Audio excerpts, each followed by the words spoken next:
Olá a todos, bem-vindos a mais uma edição da rubrica Qualificação e Turismo. Estamos com um amigo especial, um chefe de cozinha que nos tem acompanhado de há muitos anos, que acompanhou a constituição da Agavi e que desde então tem estado connosco em muitos dos períodos, quer em Portugal, quer fora de Portugal, em muitos dos períodos em que a Agavi tem estado na internacionalização ou na qualificação. É o chefe Marco Gomes, é um transmontano, é um chefe da terra, diria assim, um chefe de verdade, mas muito melhor do que eu, o Marco, vou pedir ao Marco que nos conte um bocadinho a sua história, como é que aconteceu esta loucura da cozinha, e o que é que ela é hoje na sua vida, enfim, um bocadinho uma apresentação na primeira pessoa.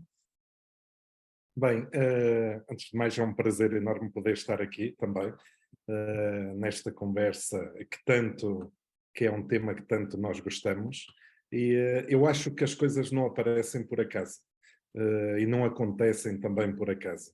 E eu neste momento não me via a fazer mais nada a não ser cozinha, portanto eu acho que já nasci para a cozinha, porque na realidade por vezes perguntam-me, se não fosses cozinheiro o que é que gostavas de ser? E eu fico sem resposta, porque nunca passou pela minha cabeça uma segunda opção. Agora, como é que aparece a vontade da cozinha? Eu não sei como é que aparece a vontade da cozinha em casa desde a minha avó à minha mãe, ao meu pai, sempre cozinharam, sempre gostaram de cozinhar. Somos uma família de comer bem e bem comer, como se costuma dizer, e naturalmente sou um transmontano, como eu digo, de gema.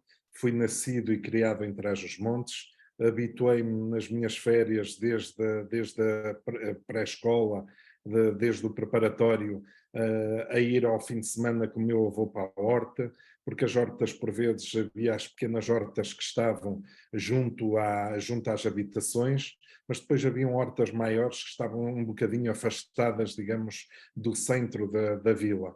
E então o meu avô sempre com macho, como se diz em Trás-os-Montes, com macho e com a carroça ao macho, e lá íamos nós para a horta a regar e a tratar da horta. Portanto, eu sempre fui habituado desde miúdo, aos fins de semana, aos finais de tarde, nas férias, andar de volta do campo, porque o meu avô era agricultor, era e é agricultor, que ainda o temos cá junto a nós, e portanto toda a vida dedicou a vida ao campo.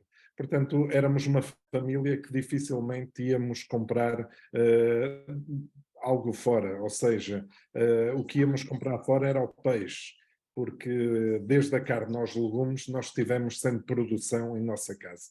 E talvez, sem darmos conta, é que vamos adquirindo determinadas linhas e determinado percurso sem nos apercebemos, porque nascemos naquele seio. O dar de comer aos animais, o estar a cozer, ainda hoje em dia, quando se coze batata para nós, mas coze na panela de ferro, que já se coza mais para os animais também. Portanto, quando se está a cozer, está-se a cozinhar também para os animais. Quando se está a plantar, a mesma coisa. Portanto, nós plantamos abóboras, beterraba, e naturalmente uma abóbora ou duas chega perfeitamente para fazer a sopa. Mas nós plantamos um terreno enorme de abóbora, a contar com os animais todos à nossa volta. Portanto, acho que a cozinha aparece por acaso. Naturalmente, somos jovens, ainda não sabemos muito bem o que queremos. Existia estes cursos de cozinha, onde eu ingressei, e desde a minha juventude, aliás, eu acabei o curso de cozinha com menos de 18 anos, que são os cursos de 3 anos que têm acesso ao 12º ano, e a partir daí comecei logo a trabalhar. O que é que acontece? Acontece que desde que eu entro para o primeiro estágio, começo a trabalhar e nunca mais saio da cozinha. Senti-me de tal maneira tão envolvido e de tal maneira tão apaixonado que hoje tenho, vou fazer 46 anos e continuo com o mesmo amor e com o mesmo gosto pela cozinha. Muito bem, acho que foi uma excelente apresentação. E passando agora um bocadinho ao nosso tema, o nosso tema fala de altas técnicas e de alta cozinha. E eu pergunto-lhe se hoje, onde estamos muito menos no advento das cozinhas moleculares, de coisas assim mais das espumas, das esféricas, do etc., coisas assim mais sofisticadas, se hoje não estamos mais a recuperar as tais técnicas antigas da tal cozinha de verdade, ou se ainda é verdade que existem altas técnicas de cozinha que têm que ser dominadas, conhecidas por quem quer ser um chefe de cozinha de nomeada. Caríssimo António, então é assim, eu, como sabe, também dou alguma formação, e nomeadamente cursos profissionais, cursos de miúdos que se inscrevem com 15 anos, com o 9º ano e querem fazer o seu 12º ano através dos cursos profissionais. Naturalmente, alguns começam a ter gosto e começam a gostar da cozinha. E deixe-me dizer uma coisa que é engraçada. Eu tento, por vezes, marcar algumas visitas e há pouco tempo marquei uma visita numa casa de uma senhora que faz pão toda a vida. Faz pão toda a vida, tem o seu forno a lenha, ainda faz pão ali na aldeia, também para a família, para os amigos, cose de 15 em 15 dias, tem um forno enorme, e eu combinei com a senhora se era possível levá-la a uma turma para ver como é que é a essência do pão. Naturalmente, a turma, fomos visitar a senhora tinha tudo preparado e de repente eu vejo as pessoas e vejo os miúdos completamente distraídos, portanto, tudo era importante menos a senhora, o pão, as histórias que ela tinha para contar. E o que é que acontece? Fiquei um bocadinho desanimado, como é óbvio, tentei reunir o grupo, reuni o grupo e expliquei que era uma oportunidade única, e era, aliás, é para eles, é para nós, porque nós não sabemos quanto tempo mais aquela senhora vai cozinhar pão, quanto tempo mais ela está para nos contar as histórias de vida e a riqueza que traz dentro de si. Portanto, é sempre um conhecimento fantástico para quem está, não para os alunos, também para nós professores e formadores. O que acontece? Senti um desânimo, parece que era qualquer coisa que não interessava. Entretanto, se eu estiver na sala de aulas com um sifão a explicar como é que vamos chegar a uma espuma, como é que vamos fazer uma esferificação, os miúdos ficam ali completamente envolvidos e completamente agarrados à técnica de como se chega à espuma. E o que eu lhes disse a eles, e disse à direção da escola, digo aqui também para nós, que é assim, não há nada mais importante do que nós sabermos a tradição. Se nós não conhecermos a tradição, se nós não quisermos conhecer a base da cozinha tradicional portuguesa, nós podemos saber fazer a melhor espuma do mundo, mas não temos o sabor português, não temos as bases, não temos as origens, aquela espuma não nos vai saber a nada. Eu não sou contra a espuma, pelo contrário, acho que as técnicas de cozinha, ao evoluírem conforme conforme fomos evoluindo no tempo, a gastronomia ganhou uma força ainda maior, tanto a nível europeu como a nível mundial, e naturalmente nós, Portugal, também vamos de arrasto. E nós precisávamos de fazer exatamente isso, precisávamos de pegar na nossa gastronomia, que sempre esteve vestida e sempre foi à mesa de fato de macaco, de fato de trabalho, e nós precisávamos de vestir um smoking, precisávamos de enriquecer visualmente e não só. Quando se fala a nível da apresentação, fala-se tudo, é as loiças, é a própria mesa, portanto, tudo é um conjunto para que a gastronomia ganhe o seu peso. E naturalmente, é muito importante as novas técnicas, mas as novas técnicas podem ser uma desilusão autêntica para o cliente, porque não há nada mais negativo do que nós estarmos na mesa, chegar o prato, visualmente ser lindíssimo, e quando vamos meter à boca não nos sabe a nada. Portanto, e o que eu digo e o que eu tento passar, a mensagem é que nós precisamos saber fazer um bom pão. Nós temos que conhecer a farinha, nós temos que conhecer os aromas de estar ali, sentir aquele cheiro do pão a sair do forno a lenha, sentir o barulho de serrar um pão caseiro. Tudo isto nos vai trazer. Como é que nós podemos fazer um cozido à portuguesa numa espuma se nós não sabemos o que é que são boas carnes? Como é que se faz um bom cozido na sua essência? Mesmo que venha numa travessa de inox, que venha num barro, nós temos que conhecer exatamente essa base. E depois, sim, já temos o cheiro, já temos os aromas, temos os sentidos todos connosco, então vamos inovar, vamos levar para o conceito que nós estamos envolvidos. Porque nós não podemos todos caminhar num sentido. Nós temos que ter desde do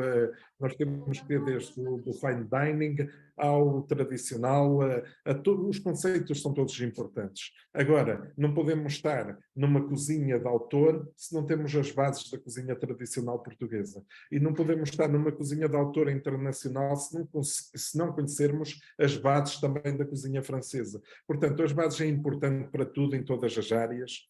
E a cozinha não fica atrás neste sentido. Portanto, temos que conhecer o produto na sua essência, o produtor, conforme ele nasce, conforme ele cresce, saber e nós dois somos caçadores, António, sabemos perfeitamente que conhecemos a genética e conhecemos a parte de que a altura que criam os animais, a altura toda a gestação dos animais. Portanto, na cozinha é a mesma coisa, nós temos que conhecer toda a gestação dos produtos, nós temos que saber o que é um produto fora de época, o que é um produto que é criado biológico, que na sua essência não tem qualquer tratamento, e o que é um produto que não é biológico, o que é um produto da terra e o que é um produto que vem de fora, que vem do estrangeiro. Portanto, enquanto nós não conhecemos estes aromas, estes perfumes, ou seja, toda a parte que faz parte dos 5 sentidos, nós nunca vamos conseguir ter uma cozinha e ser os tais, como o António diz, o tal chefe. António, fiquei sem o ouvir, desculpe, está sem som. Isso Okay. mesmo. Muito obrigado. Falamos da cozinha transmontana, e eu há muito pouco tempo, a convite da Câmara, a Câmara tinha um projeto muito interessante e nós, à Gavi, gostamos de ajudar, de classificação de Bragança como cidade criativa da Unesco na área da gastronomia. E por isso regressei a Bragança. Quando as autoestradas fazem com que aquela memória que a gente tinha da ida para a caça em Bragança, era uma memória que era uma jornada inteira, não era? E então eu vi-me com o tempo e pensei assim, já que estou a mergulhar nessa memória, vou aqui ao Solar Bragança. E fui lá e comi a mesma perdiz com uvas que comia com o meu pai quando ele me levava à caça para aqueles sítios. E a mesma senhora, já com uma certa idade, agora não me estou recordado do nome, mas a senhora com uma certa idade era a mesma. E dizia-me que aquilo continuava a ser feito nos potes de ferro. Pode-se falar de uma cozinha típica transmontana? Quais são os pratos mais icónicos que o Marco, eu sei que o Marco faz a recriação de alguns, mas quais são os pratos mais icónicos desta cozinha transmontana? Bem, Trás-os-Montes, como todas as outras regiões, é riquíssima na gastronomia e nós portugueses só ganhamos exatamente com esta riqueza que temos em todas as regiões. E Trás-os-Montes é a região que eu mais amo, é a região que eu trago sempre no coração, como é óbvio, e também é a região que eu me sinto mais à vontade para falar. E eu acho que Trás-os-Montes, mesmo sendo uma região bastante pequena, e deixe-me dizer uma coisa que tocou aí num assunto que é engraçado hoje em dia. Nós somos um bocadinho preguiçosos para nos mexer de um lado para o outro.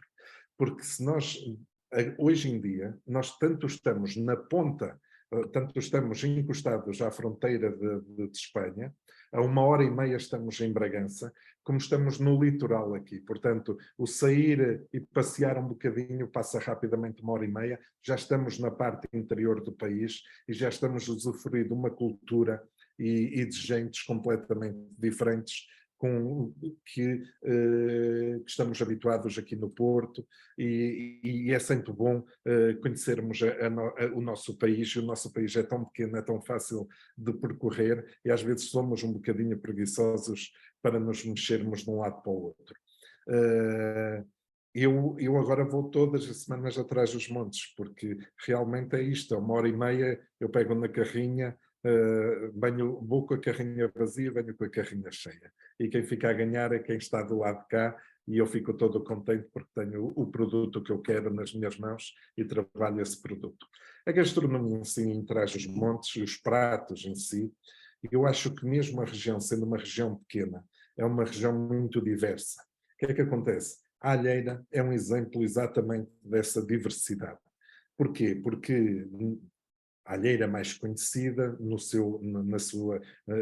na parte comercial é a Alheira de Mirandela. Mas nós transmontanos sabemos perfeitamente que tanto existe alheira boa em Mirandela, como existe alheira boa em Vinhais, como existe uma alheira fantástica em Montalegre, na zona mais de Bragança, ou seja, tanto na terra fria como na terra quente, existem alheiras magníficas. O que é certo é que nenhuma alheira é igual. Portanto, e vai muito do gosto de cada um de nós. Ou seja, a alheira de Vinhais não é igual à alheira de Montalegre, e estamos a falar em pouco espaço, ou seja, em poucos quilómetros, tal como a de Mirandela já não é igual à da Alfândega da Fé. E eu acho que, para além dos pratos, é o produto em si. Acho que é mais importante falarmos no produto até do que nos pratos, porque a alheira é exatamente isso. Nós podemos provar uma alheira, há partes, digamos, há zonas de Trás-os-Montes que a alheira leva salsa picada. E há outras zonas de Trás-os-Montes que não têm salsa picada. E às vezes há esta confusão. Que para quem não conhece, isto tem salsa, isto não é de Trás-os-Montes porque eu nunca vi uma alheira com salsa. Ou então ao contrário. O que é certo é que nós temos estas variantes todas que nos enriquecem ainda muito mais. Mas, por exemplo, eu dou outro exemplo, os cuscos. Os cuscos é outro produto que nós, felizmente, estamos agora a pegar e a não deixar este produto desaparecer, porque realmente foi um produto que esteve aqui um bocadinho em vias de extinção, porque não havia quem o produzisse, porque também não havia quem o consumisse, e nós cozinheiros conseguimos com que também pegar no produto e divulgar o produto de forma a que as pessoas tivessem interesse por esse mesmo produto. E hoje em dia já temos alguns produtores a produzir os cuscos, nomeadamente nós aqui no Porto gastamos e temos cuscos na nossa carta, e os cuscos é outro exemplo que há partes de Trás-os-Montes que se serve com bacalhau e há partes de Trás-os-Montes que se serve com carne. Eles até normalmente são mais servidos com porco ou com carne de porco. Mas isto para dizer que os cuscos é um produto que nós conseguimos fazer vários pratos na região de Trás-os-Montes. Depois temos os tais pratos emblemáticos de Trás-os-Montes. O botelo com as casulas, portanto, Trás-os-Montes tem... Trás-os-Montes acompanha muito as estações do ano. E nomeadamente o inverno, digamos, é de onde é que Trás-os-Montes tem a maior riqueza gastronómica. Isto porque, na realidade, a gastronomia transmontana anda muito à base do porco.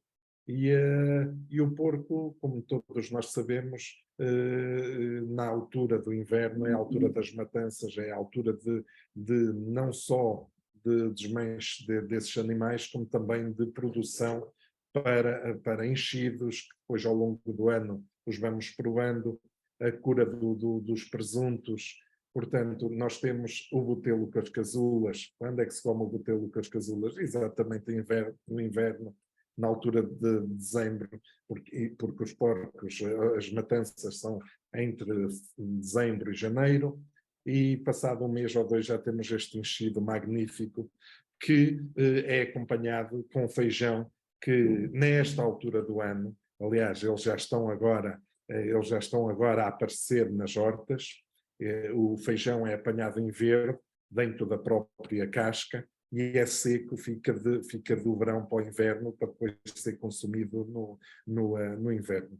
Naturalmente, somos uma região com muita, para além do porco, somos uma região com outro tipo de carnes. Nós temos vários tipos de carne em Trás-os-Montes, aliás, o próprio cordeiro, isto eu falo no cordeiro porque hoje em dia já há poucas cabradas, já há pouco cabrito em Trás-os-Montes, há mais cordeiro, e o consumo do cordeiro sempre foi maior em Trás-os-Montes do que o cabrito.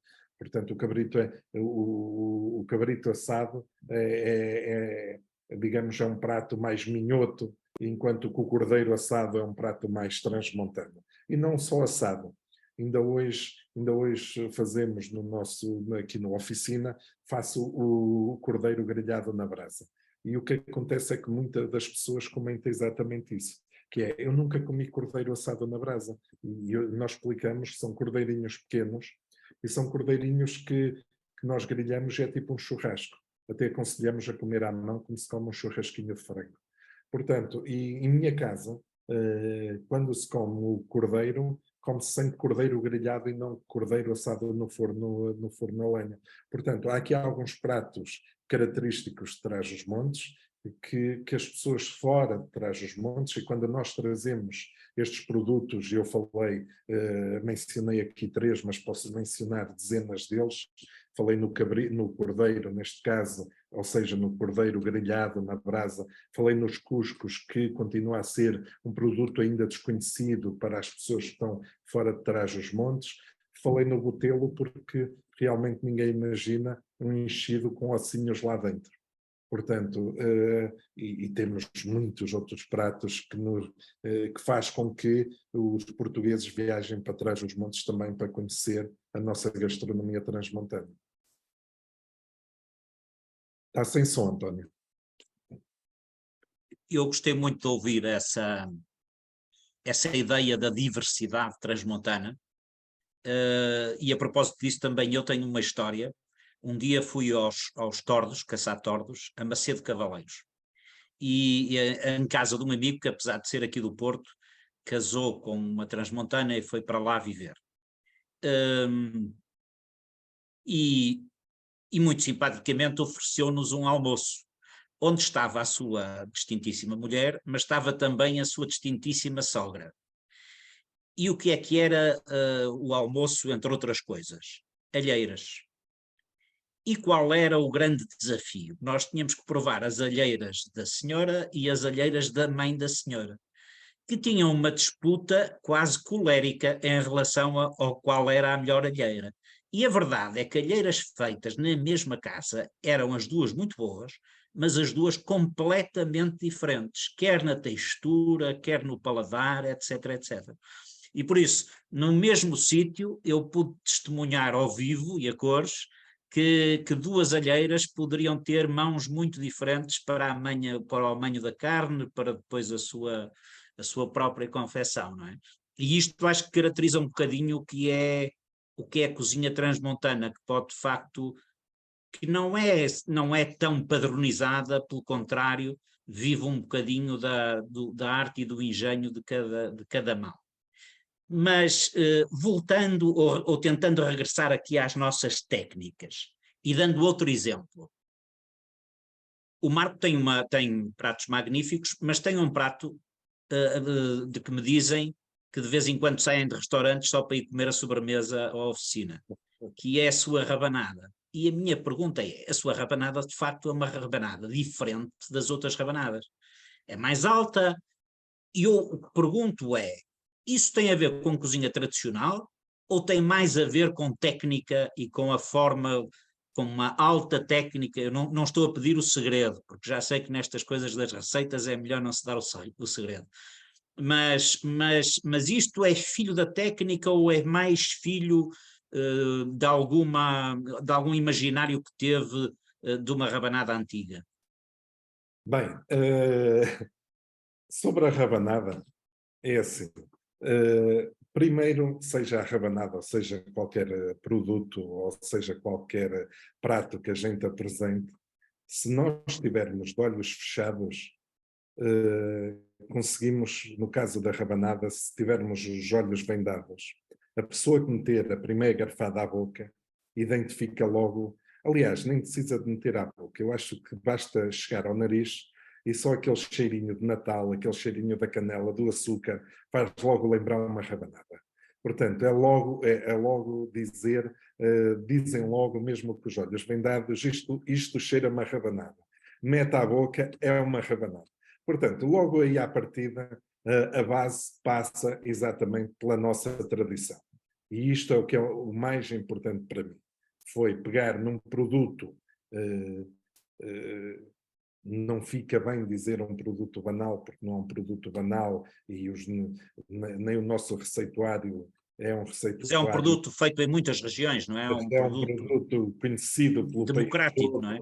democrático, é mais essa a palavra, em que em todo o lado, em todo o país, se come a rabanada, pelo menos no Natal, e há muitas diversidades de rabanada. O que é certo é que, seja ela de verde tinto, como fazem no Ninho, seja ela baixinha com mel e canela, seja ela com frutos secos, seja ela, nós de olhos vendados identificamos a rabanada. Portanto, há sempre uma característica muito, muito portuguesa, muito nossa, desde o aroma ao sabor, que faz com que identificamos a rabanada sem estar a olhar visualmente para ela. E o que nós temos aqui, este produto que está, que digamos que é uma das âncoras do Marco Gomes, porque às vezes até fico um bocadinho preocupado. Há 15 dias, e o Jorge não me leva a mal, o Jorge Gabriel, porque é um amigo, ligou-me e diz-me ele assim: amigo, estás aí no restaurante? Estou. Então vou passar aí a comer a rabanada que me deu agora deu-me agora uma vontade de uma rabanada. E ele chegou ao restaurante, eram 10h30. E entretanto, preparei-lhe a rabanada. Eu disse-lhe assim: então, de onde é que tu foste jantar? Foste jantar a um lado e vieste comer a rabanada ao restaurante aqui. Portanto, isto para dizer que é muito engraçado, que às vezes as pessoas chegam ali e pedem a sobremesa. Já não é a primeira pessoa que chega. Olha, podemos só pedir a rabanada? Podem, claro, sentam-se ao balcão e comem a rabanada.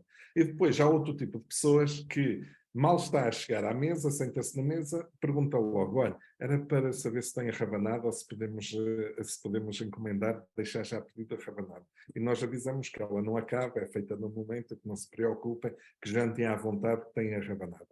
Pronto, mas não querendo fugir à pergunta, não querendo fugir à pergunta, na verdade é que a rabanada para mim tinha que ter esta magia da nossa tradição, ou seja, ser logo identificada antes de ir à boca, ou mesmo quando, sem olharmos visualmente, ou seja, sem visualmente identificarmos que é uma rabanada, só pelos aromas e pelos sabores e pela textura identificar a rabanada. Portanto, aí eu tive que me agarrar à tradição. E essa foi aí a base que partiu. Depois é a criatividade naturalmente, porque por vezes basta-lhe dar um corte diferente, seja a um produto qualquer, e visualmente o produto ganha logo outra forma, ganha logo.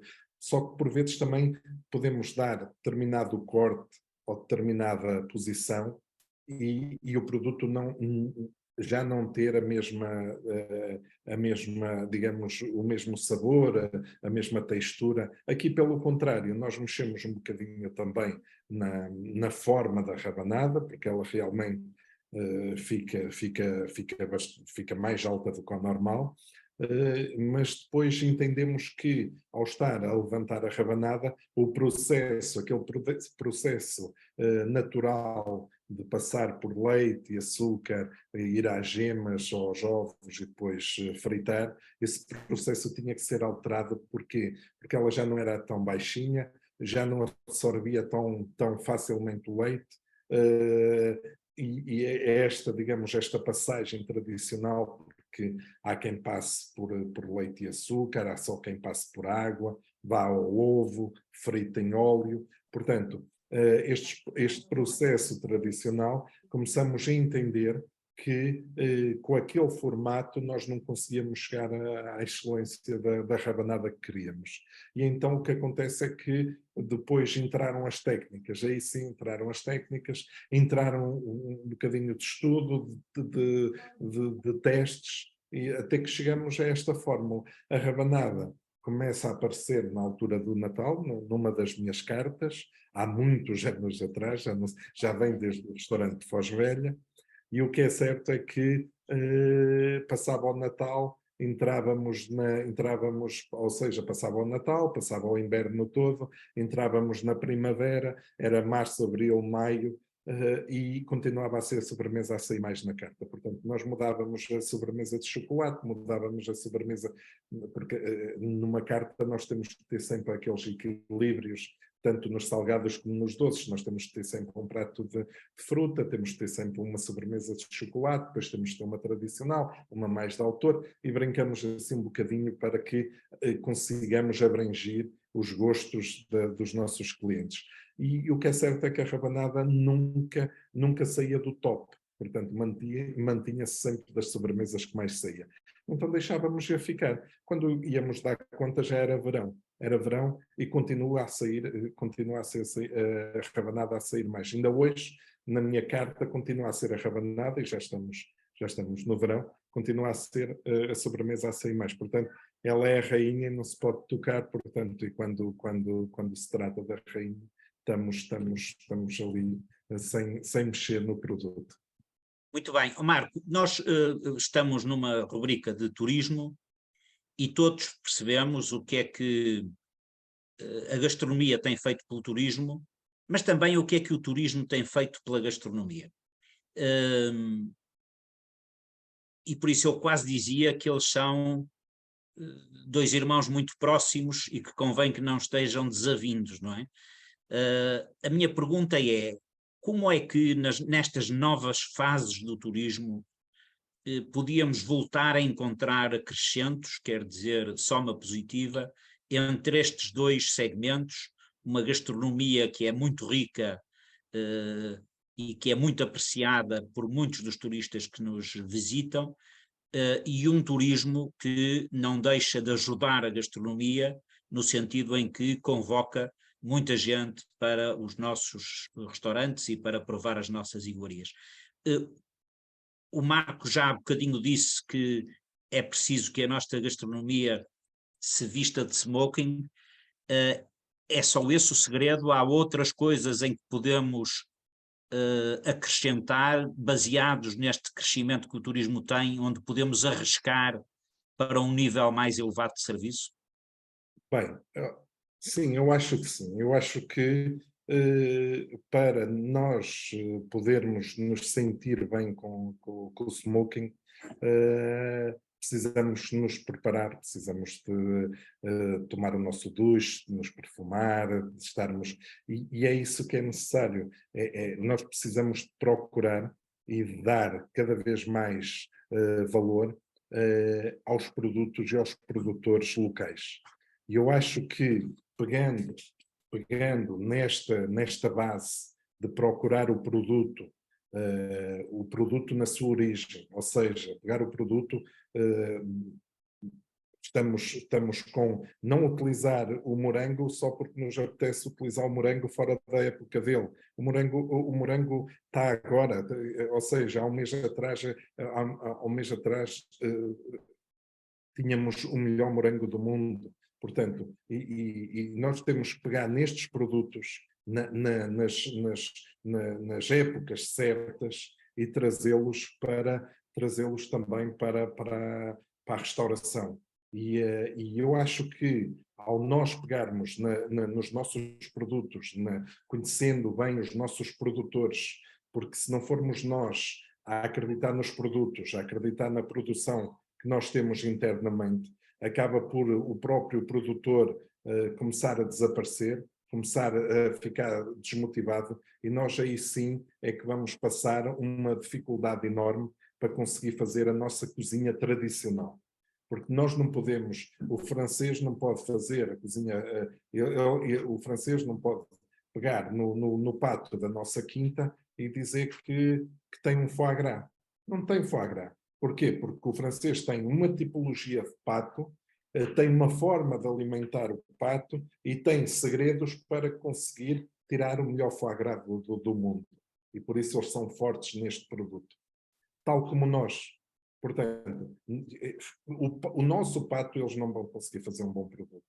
Portanto, eles têm os produtos deles e acreditam nos produtos deles. Então, a nossa gastronomia é a mesma coisa. Eu jamais posso fazer um bom cozido à portuguesa, um bom cozido à beirão, um bom cozido maronês, sem ter o produto que nós precisamos. E para isso temos que estar em sintonia com o produtor e com os produtos locais, para que a gente consiga depois, porque não vale a pena querermos só embelezar o prato e queremos pôr a gastronomia. Já temos a gastronomia num ponto alto. Estamos a crescer a olhos vistos. Portugal esteve durante muitos anos estancado na gastronomia, e esta nova vaga de chefes, e já nem falo na minha geração, já falo na geração mais jovem agora, que está a aparecer a seguir à nossa, que ainda nós já fomos importantes, mas esta nova geração ainda está a ser mais importante para o país, porque está cada vez mais focada na gastronomia. Estamos realmente com espaços lindos, bonitos, estamos com apresentação fantástica, não nos podemos esquecer que temos os nossos produtos, temos as nossas origens, e é nesses que nós temos que acreditar e apostar. E estando aqui, digamos, a parte de restauração neste formato, também para a parte de hotelaria é muito mais fácil falar do país e falar porque realmente a restauração vive muito da parte hoteleira, não é? Portanto, hoje a cidade do Porto está completamente cheia, os hotéis estão completamente cheios, os clientes querem saber onde comem, querem saber para onde vão. Portanto, nós, se a hotelaria não estiver a funcionar, é sinal que nós não temos turistas. É sinal que nós não temos o cliente que quer vir conhecer o nosso produto a Portugal. E não tendo esse cliente, nós não trabalhamos da força que queremos trabalhar, porque esse cliente vai nos dar uma alavanca muito grande quando chegar ao seu país, quando voltar ao seu destino. Porque como em tudo, passa a palavra é a melhor publicidade que nós podemos ter, e na gastronomia e no turismo em Portugal, no seu todo, é assim que funciona. E nós estamos, nomeadamente a nível, e nós falamos pelo Norte porque é aqui que estamos instalados, é aqui que nós temos a realidade, mas olhamos para o resto do país e sabemos que também está num crescimento muito bom, mas falando em nós, que é onde é que nós estamos focados, não é por acaso que nós estamos a crescer a nível de turismo de uma forma enorme. É porque está a haver um trabalho realmente importante, tanto da parte da hotelaria como da parte da restauração. Agora é óbvio que nunca é demasiado falar destes assuntos.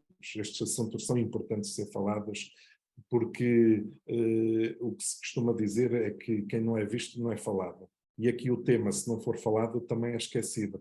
Temos que continuar a recomendar. Nós somos, eu estou a falar para mim próprio, não podemos adormecer, temos que acreditar no produto, temos que acreditar nos produtores, temos que ir à procura, temos que ter as portas abertas para experimentar o que tão vasto temos pelo país fora.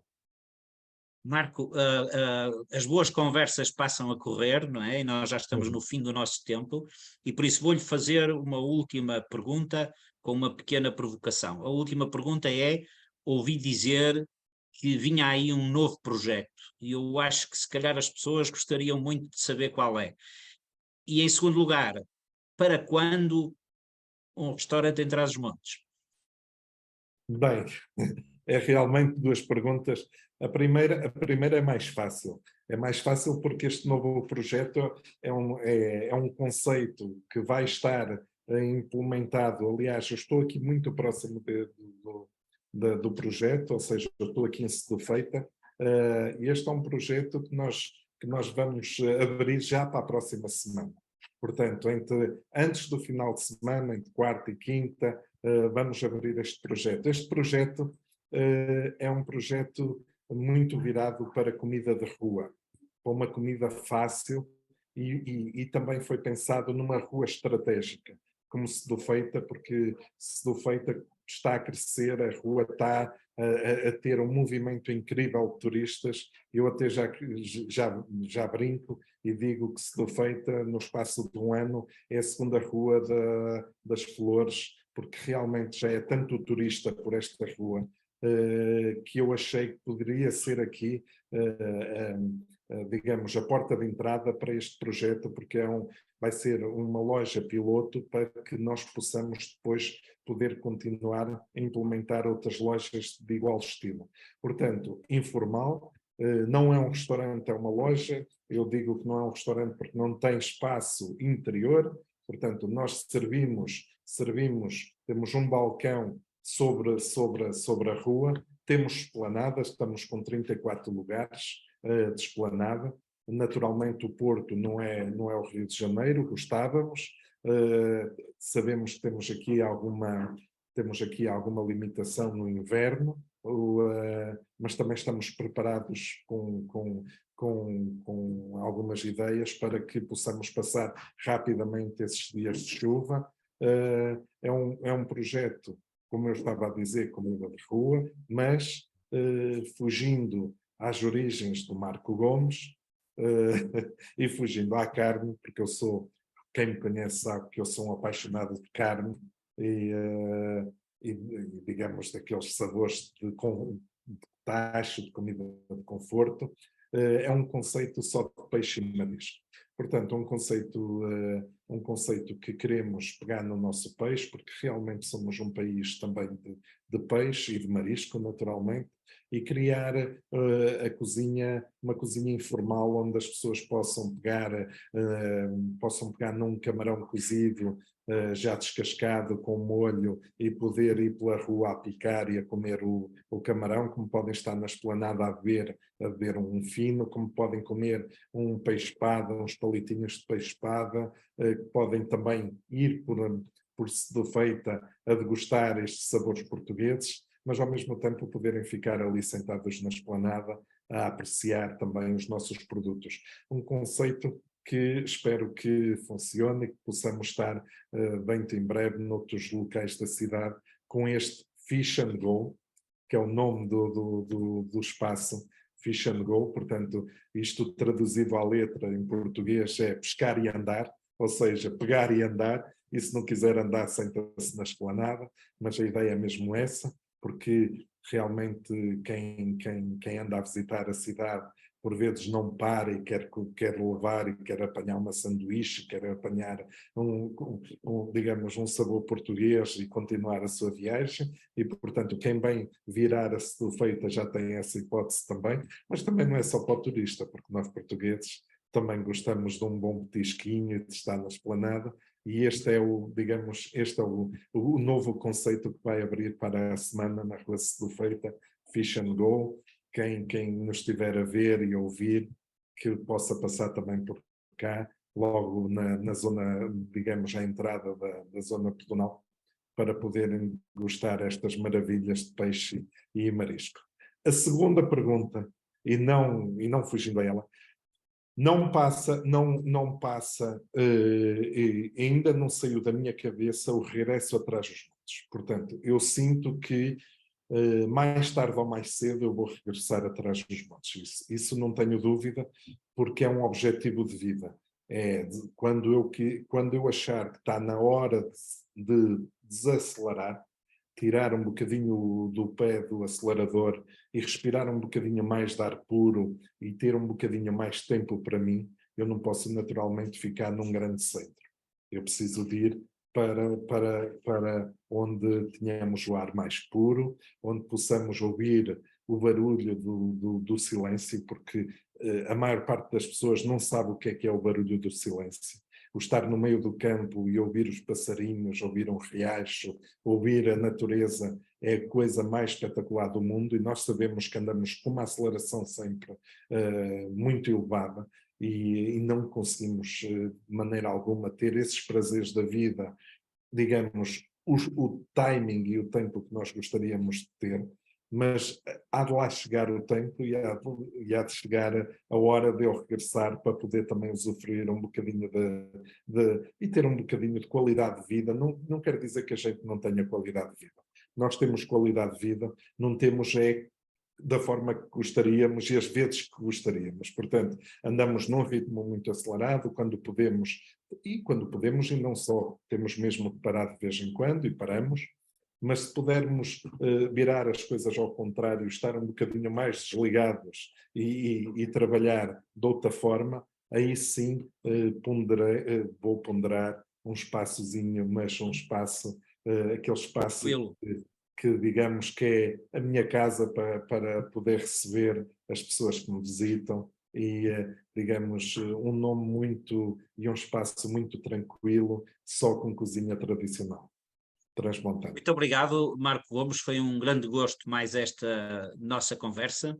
Eu espero que os nossos participantes também usufruam muito destes ensinamentos que o Marco sempre nos traz, e eu fico à espera que desse regresso à terra materna, a terra avoenga de Trás-os-Montes, porque se calhar ainda vamos matar umas codornizes e depois ao seu restaurante comer um petisco, quem sabe um botelo com cascas ou com casulos, e por isso já fico eu próprio à espera desse tempo de tranquilidade que eu acho que quer eu, quer o Marco, precisamos um bocadinho. Obrigado, Marco, por esta boa conversa. Obrigadíssimo. Uma boa tarde.